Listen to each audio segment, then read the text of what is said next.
Hey, girl. Down on your luck? Yeah, she looked at Harry and she was like, you need to get a job. You need a job.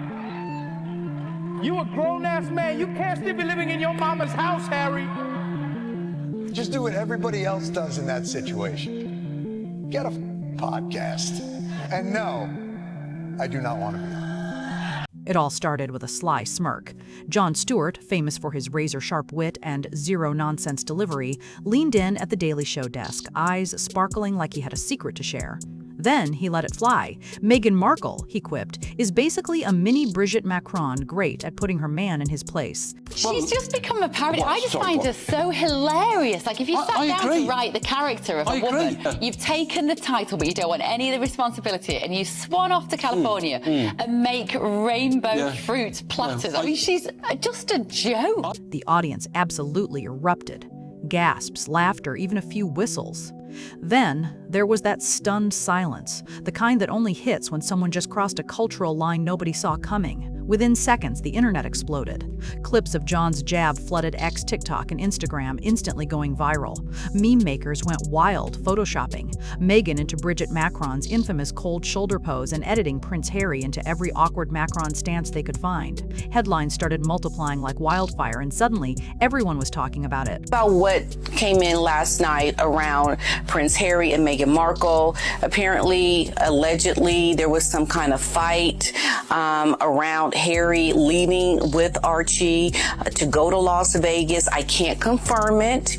I did get some information that I'm trying to now to confirm with the Santa Barbara Police Department. I have put in a call to them to get some more information to confirm it before I talk about it any further. But this wasn't just another funny one-liner. It wasn't some late-night throwaway or a cheap tabloid jab. This was Jon Stewart, a progressive legend, someone Meghan's own supporters used to celebrate, publicly and unapologetically mocking her. Suddenly, it didn't feel like harmless comedy anymore. It felt like something bigger, a shift in the air, a cultural snap you could practically hear. Now, obviously, that list of programs, some of them are being presented to seem even more ridiculous, and some of those were completely invented out of thin air. But the point is, why are we spending money on things that seem obviously stupid? Because if someone like Stewart, beloved, respected, and long considered a moral compass for liberal satire, was now laughing at Meghan instead of with her, it meant the winds had truly shifted. But this was just the beginning. What followed would rip right through Meghan's carefully crafted image, and there was no stopping the storm that was about to hit.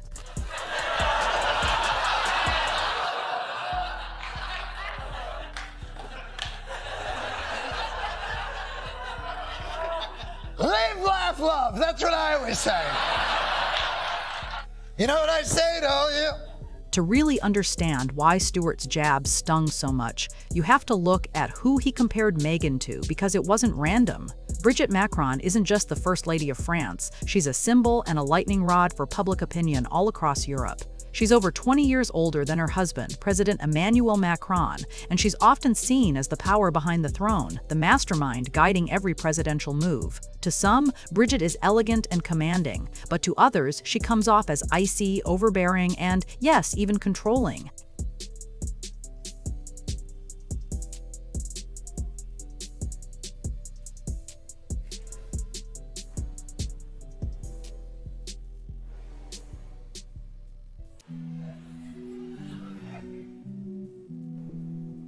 There's one clip in particular that's never really left the internet. During a diplomatic photo op, Emmanuel Macron reaches out for Brigitte's hand and she brushes it away, stone-faced, without even blinking. The whole gesture lasted barely half a second, but it's lived on for years in memes and gossip columns. Cold, dominant, totally in control. That's the exact image Jon Stewart brought to mind with his comparison. Greatest French humiliation since Imagine a Line, when the world watched French President Emmanuel Macron cop a shove or a slap or at least something pretty unpleasant from his wife Brigitte, just as the door to their plane, Air Force One, landed after landing in Vietnam. And Well, you just know that after seeing this. So when Jon Stewart joked that Meghan was a mini-Brigitte Macron, he wasn't just poking fun at her personality. He was calling out a whole dynamic that's been quietly shadowing Meghan and Prince Harry ever since their royal exit. The idea that Meghan's the one driving the story, pulling the strings, and shaping Harry into the perfect accessory for her personal rebrand. And Stewart didn't keep it subtle either. He made it crystal clear, great at slapping her man into place. That's not a line you expect to hear on The Daily Show. It wasn't some casual throwaway. It was sharp, specific, and downright surgical. They did this huge takedown on the Sussexes. They went really deep into some of those failed deals, especially the Spotify deal. It was almost kind of comical. They were talking about, the hours wasted trying to convince Prince Harry about podcast ideas. The sources were saying these are people that work directly with Meghan and Harry. They were saying that Harry was often quite uninterested. He wasn't really motivated. They had basically no ideas for concepts or content for podcasting. Right. They also went into Meghan's Archetype podcast. It was the familiar claims we've heard, alleged bullying, alleged sort of kind of just mismanagement amongst her team. I do think this is quite damning. I'm not sure how they're going to come back from this. It was the kind of line that says, I've been paying attention, I see exactly what's going on here, and I'm not falling for it anymore. That's why it stung so badly. It wasn't just an insult, it was a sharp observation. And the wildest part, Jon Stewart wasn't alone. What happened next proved one thing. The joke didn't just hit the mark, it cracked open something people were already whispering about. And Meghan's reaction, that's where the real drama kicked off. Have you guys watched, I was really into this recently, Harry and Meghan on Netflix? I thought it was really great, great work. Members, my own dear, beloved, probably watching right now, grandmother, my lovely Nana, asked me if I had watched Harry and Meghan, and I died a little inside. No, not Harry and Meghan. I actually had to watch part of it for the show. I went through it, on behalf of the audience. That woman gets more villainous every single day. The disrespect that she shows and she's still disrespecting her on camera, and her husband has to watch. It was this, you're talking about transgender characters in movies. It was, whatever occurred there, it was much more emasculating. The worst cuckold of all time. Yeah. Behind the scenes, things reportedly got ugly and fast. Within hours of the episode airing, Meghan's team was already scrambling to control the fallout. Multiple insiders say she was furious, completely blindsided, and deeply humiliated. And it wasn't just the sting of the joke itself, it was the fact that it came from Jon Stewart. This wasn't Piers Morgan launching another tabloid tantrum. Have you been hanging out with Meghan and Harry since they've been in California? No, I don't know them. What do you think of them? I admire Harry for going to Afghanistan. Anybody who's had military service, I can only criticize so much because I haven't. And there's nothing that compares to military service. But they're ridiculous after that. They want it both ways. You can't be, these people were so mean to us and poor us, and we don't want all this attention, and then let me write a book about how much we don't want attention. This was Jon Stewart, a guy Meghan's own supporters once praised as a voice of reason, a champion of progressive values, and a symbol of fairness and decency. And now, there he was, mocking her on national television with millions tuning in. According to one insider, Meghan took the comparison as deeply sexist, outdated, and completely unfair. She allegedly accused Stewart of reinforcing harmful stereotypes about women in leadership. But for the general public, the joke didn't land that way at all. Prince Harry writes his book full of incendiary claims and allegations. Do you know the two things that he didn't put in the book? The racism and the mental health stuff. It was like it never happened. And when he got asked about the racism, he said, oh, that was a media invention. So my first question would be, what happened to those claims? I think the damage those two have done to the royal family has been incalculable. The fact they were doing it, Prince Philip was dying, and then the Queen was dying. The fact that King Charles has cancer now and doesn't speak to his son. All of it is horrendous. And here they are, over here in California, running around using their royal titles to make millions of dollars. And it's sickening. The internet wasn't outraged by Stewart's comments. It was entertained. People laughed, people nodded along, and some even said it was about time someone in the mainstream finally called out the glaring contradictions in Meghan's brand. Here's the uncomfortable truth. The joke landed because it resonated with the public. For years, Meghan had built a carefully balanced image, part victim, part powerhouse. She went from outsider to royal, from royal to rebel, and now from activist to media mogul. Through it all, she always managed to control her own narrative, but Stewart's bit turned the tables. He didn't attack her outright, he mocked the performance itself.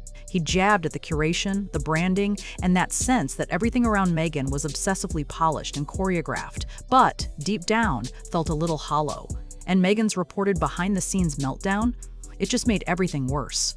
Because here's the thing, when a public figure takes themselves too seriously, satire hits even harder. The more visibly upset Meghan got, the more people laughed, and suddenly, the woman who had always seemed to master the media lost the entire room. But that wasn't the only thing unraveling. Because Jon Stewart didn't just poke fun at Meghan's personality, he took aim at her projects too. And that's when things really started to spiral. If Meghan's public image was already on shaky ground, her podcast gave it the final shove off the ledge. Confessions of a Female Founder was supposed to be her big comeback, a bold, empowering platform where trailblazing women could finally get real about leadership, failure, and success.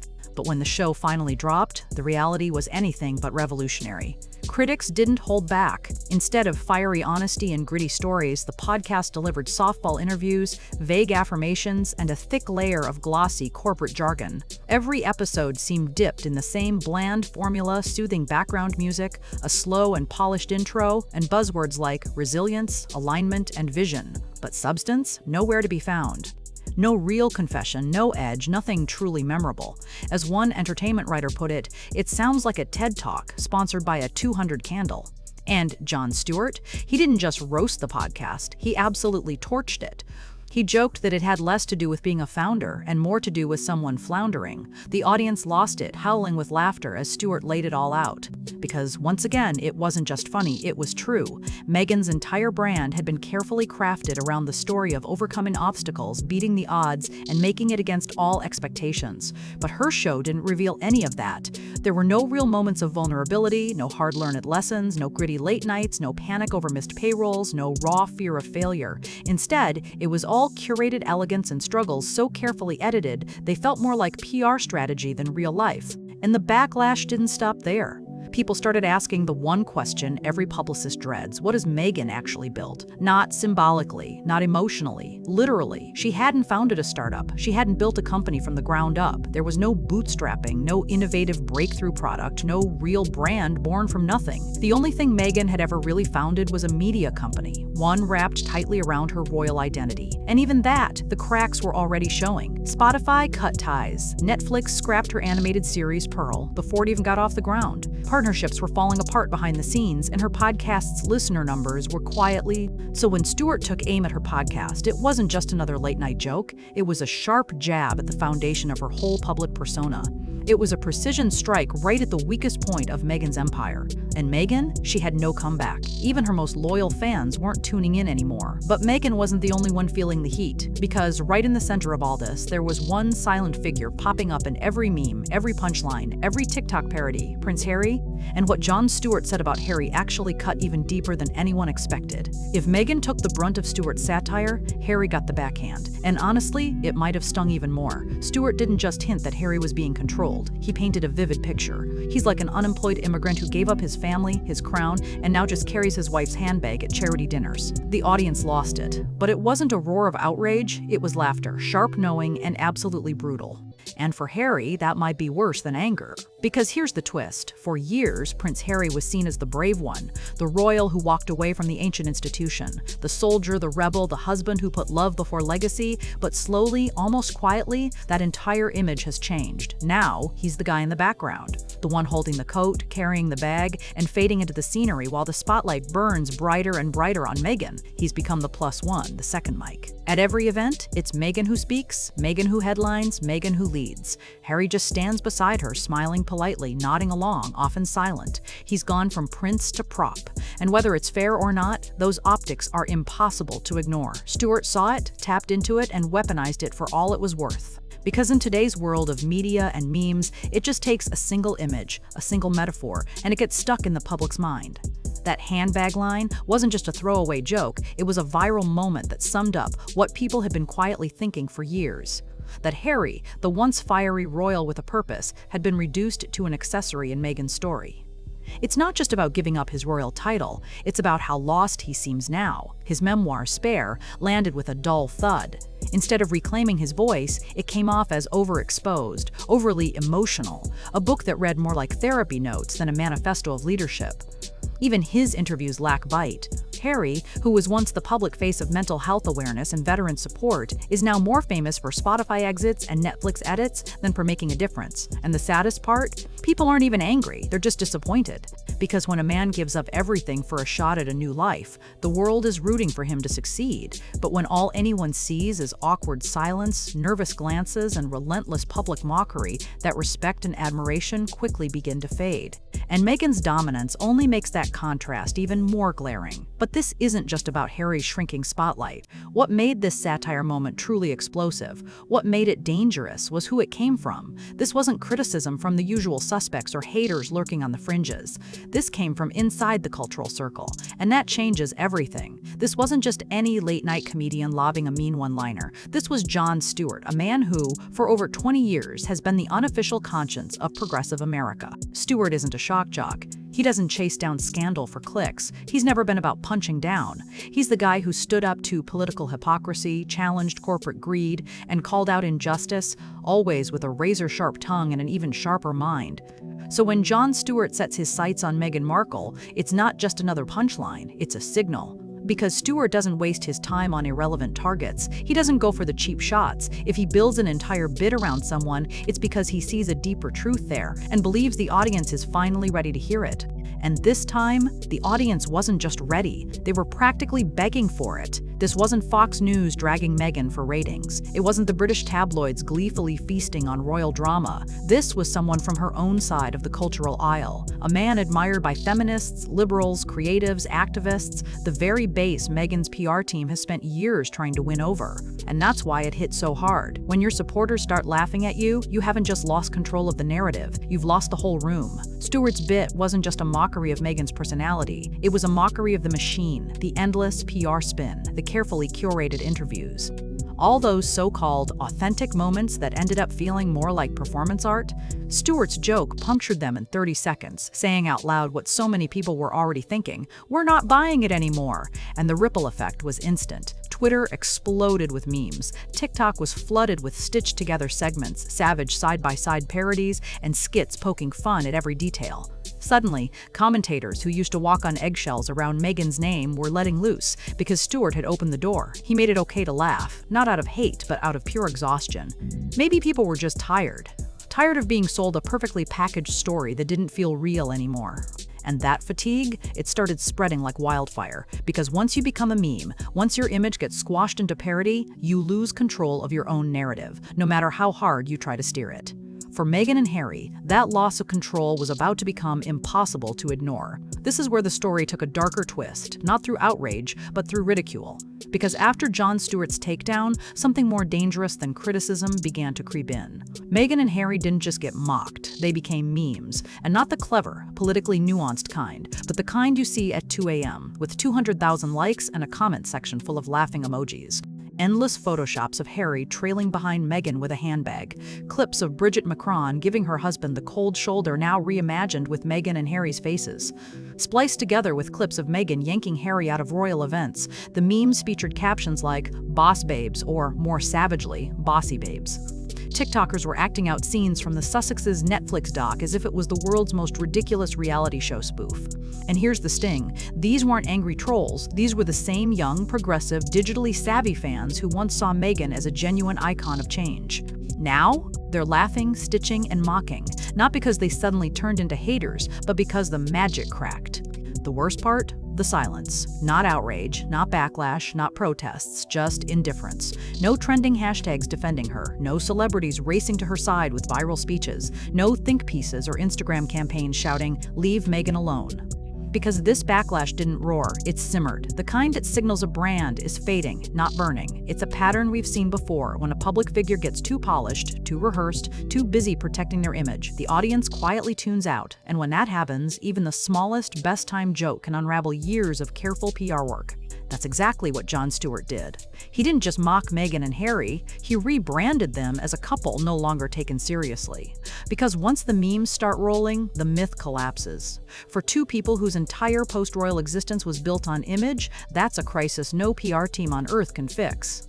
But as brutal as it was, the biggest threat to Meghan's empire wasn't mockery. It was something even more devastating: irrelevance. Here's the uncomfortable truth. Meghan Markle's worst enemy isn't being disliked, it's being ignored. For years, she thrived in the space between controversy and admiration. One day, she was the brave Duchess daring to speak truth to power. The next, she was the target of brutal, relentless tabloid spin.